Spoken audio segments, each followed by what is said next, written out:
Bonsoir Paul Naon. Bonsoir Ruth. Merci d'être sur le plateau de BFM TV. Vous avez dirigé l'information de France 3 et quelques années plus tôt France 2. Et vous étiez précisément directeur des magazines d'information au moment de l'enlèvement de Stéphane Taponnier et d'Hervé Guéquières. Et il faut le dire, vous avez souvent été en Afghanistan pour avoir des nouvelles et vous étiez dans l'avion, on va le voir sur ces images, tout au fond à droite on va le voir.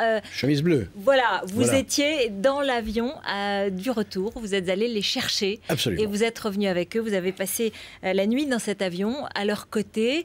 Juste d'abord, ce voyage, c'était... On m'a prévenu à 4h du matin, 4h30 du matin, qu'il fallait partir. Donc je me suis rendu à Villacoublay. Et j'ai pris un avion avant-hier matin, donc vers 7h. L'avion a décollé à 7h. On est arrivé à 18h à Kaboul. On n'a pas fait de kérosène, parce que l'avion était léger et que les vents portaient. Et je suis arrivé à l'ambassade. Et qui vois-je, Hervé Guéquières et Stéphane Taponnier en parfaite forme.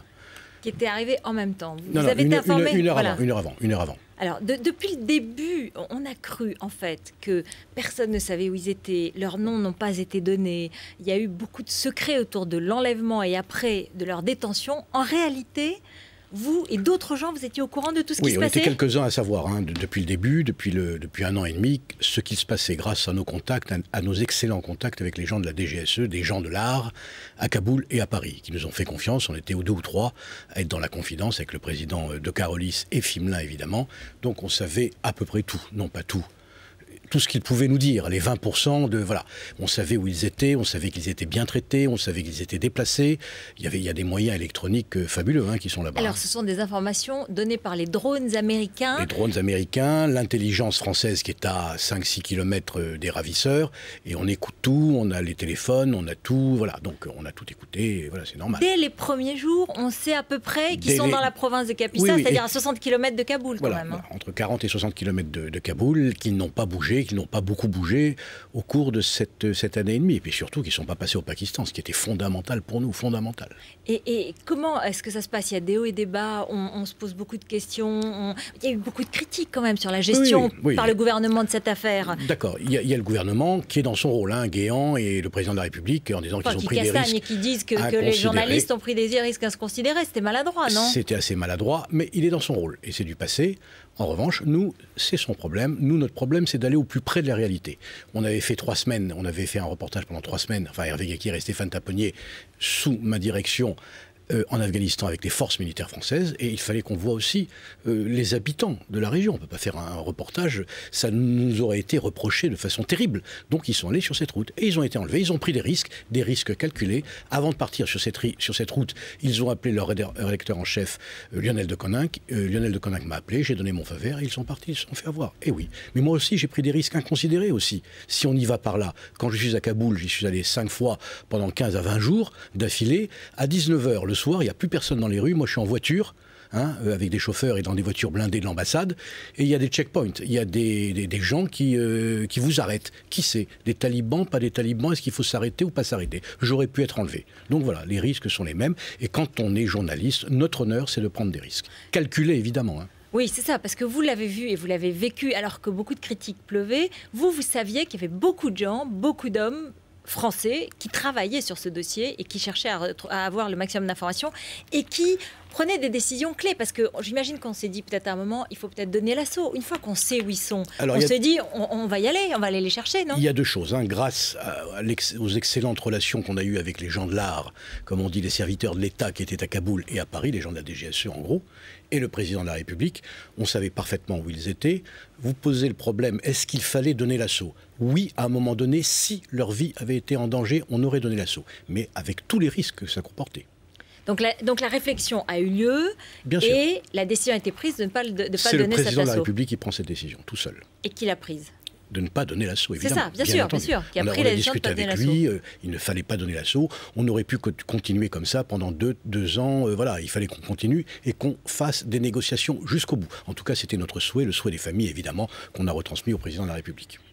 Les familles sont tenues au courant pendant tout ce temps-là? Nous avons tenu les familles exactement au courant, en temps réel, pratiquement, voilà, tous les 2 jours, de ce qui se passait sur place. Et elles ont été remarquables, de solidarité, elles se sont tues, elles ont été muettes sur cette affaire, et donc on a pu partager avec elles, bon, notre angoisse évidemment, mais nos espoirs aussi. Encore une fois, voilà, les gens de l'art à Kaboul ont parfaitement négocié. Les gens de l'art, il faut le préciser, DGSE, les services secrets français, évidemment, voilà, évidemment, qui étaient à Kaboul, et qui ont négocié depuis le départ. Donc les 15 premiers jours ont négocié jusqu'à il y a 2 jours. Qu'est-ce qui s'est passé? On dit que c'est quand Hamid Karzai est rentré dans le jeu, qu'il a accepté de libérer des prisonniers talibans, que ça s'est déclenché, qu'on a pu aller plus vite. La clé, c'est Hamid Karzai, évidemment. D'une certaine façon, c'est lui. Il est président de l'Afghanistan. Sans lui, rien n'est possible. Il y a quelques mois, enfin, il se déclenche à nous aider dans cette affaire. Il ne voulait pas au début? Non, il ne voulait pas. Pour une raison bien simple, pour 2 raisons à mon sens. Bon, on peut le dire maintenant. Il n'a pas que ça à faire. Il a un pays qui est sans dessus-dessous, dans une guerre terrible. Il y a les talibans qui frappent dans Kaboul 2 fois. Encore il y a quelques jours à l'hôtel intercontinental. 2 fois par mois, ils frappent, plus dans les provinces, etc., ce que vous savez. Il y a la coalition à gérer. Le problème des otages, français ou pas français, c'est pas son problème pendant plusieurs mois, pendant au moins 1 an et demi. Et aussi, il faut savoir, il y a, je suppose, je suis pas dans le secret des dieux, s'il y a eu rançon, le président Karzai a dû dire « Mais vous donnez une rançon à des gens qui vont s'acheter des armes pour se les retourner contre moi ?» Je peux comprendre. C'est ça qui a bloqué aussi. Bon, à un moment donné... S'il y a eu rançon, non? Je pense qu'il y a eu rançon. Bon, le gouvernement dira que non, mais je pense qu'il y a eu rançon, mais je ne suis pas dans le secret des dieux. Combien, où, comment? Est-ce que ça a été donné directement, pas directement? Ça, je sais strictement rien. Et on n'a pas voulu rentrer dans ce jeu-là.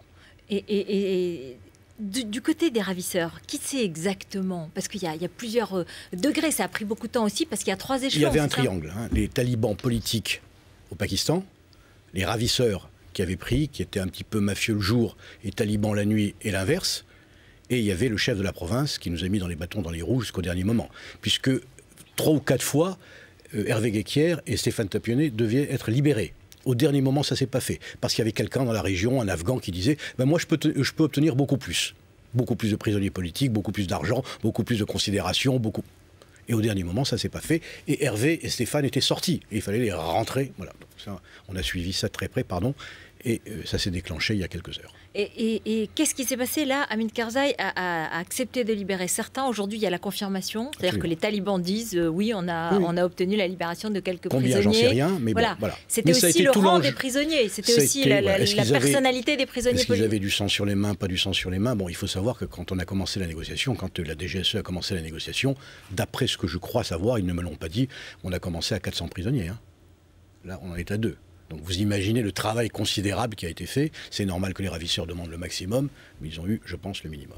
Il y a eu aussi une demande totalement folle au début du retrait des troupes étrangères et françaises d'Afghanistan. Ça, c'était c'était un leurre, c'était quoi? Oui, bien sûr, c'est pour eux. Bon, c'est le truc habituel. Moi, je suis ravisseur, je demande que toutes les troupes partent avant de libérer. Ça me permet de gagner du temps, de voir venir. Et puis il faut savoir, bon, vous le savez, évidemment, c'est un pays en guerre, un pays très escarpé. Il y a des tribus partout. Les ravisseurs, et ça, c'était notre grande chance depuis le début. Les ravisseurs ont gardé les otages, ils ne les ont pas revendus, ils ne les ont pas donnés à quelqu'un d'autre. Ça, c'était formidable. Et ils ne sont pas passés au Pakistan.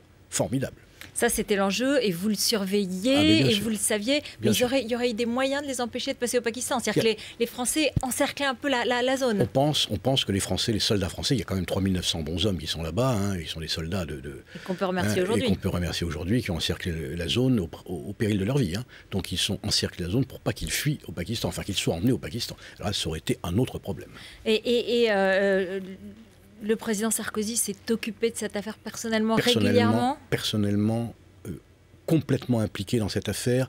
Il nous a reçus, le président Fimelin, le président Carolis, les familles, 5 ou 6 fois, en donnant tous les détails. J'entendais tout à l'heure dans votre commentaire dans le journal, à savoir qu'il les a reçus quelques minutes ce matin à Villacoublay, et il les a reçus quand même 40 minutes. Il a donné tous les détails de ce qui s'était passé pendant 1 an et demi. Qu'est-ce qu'il leur a dit d'autre? Ça, c'est lui qui doit le dire. Qu'il était heureux, que ça a été extrêmement difficile. Il a parlé du rôle de Karzai, il a parlé du rôle de tout le monde, des Américains, que c'était compliqué, voilà. Et il n'y a pas eu d'amertume ou non, pas du tout. Non, non, enfin, voilà, c'était derrière tout ce rapport compliqué sur le rôle des journalistes. Non, c'est du passé. On a été très meurtris, hein, rappelez-vous tous, hein, de ces sorties. Mais je pense que Claude Guéant et Nicolas Sarkozy sont dans leur rôle. Notre rôle, c'est d'aller sur place et de témoigner et de voir, même si c'est difficile, même si c'est dangereux, c'est notre honneur de le faire pour le public qui nous regarde. Et je rappelle que quand vous étiez patron de France Télévisions et de France 2, vous aviez déjà eu à gérer l'enlèvement de Philippe Rochaud, Jean-Louis Normandin et au Liban. Mais ce qui a tout changé aujourd'hui, c'est la technologie. Oui. Les ravisseurs, les hommes politiques, les politiques talibans au Pakistan, qu'est-ce qu'ils faisaient toute la journée? Ils étaient sur Internet. Ils voyaient les journaux, vos journaux, les nôtres, en disant mais on en parle beaucoup, ça vaut beaucoup plus que ce qu'on a... Voilà. Donc ils faisaient monter le prix du tapis, voilà. Et c'est comme ça, c'est la technologie, il faut faire avec. Merci beaucoup Paul Nahon de ce témoignage. Merci Ruth. Merci d'être venu sur notre plateau. C'est tout de suite le 20h de Thomas Sodé.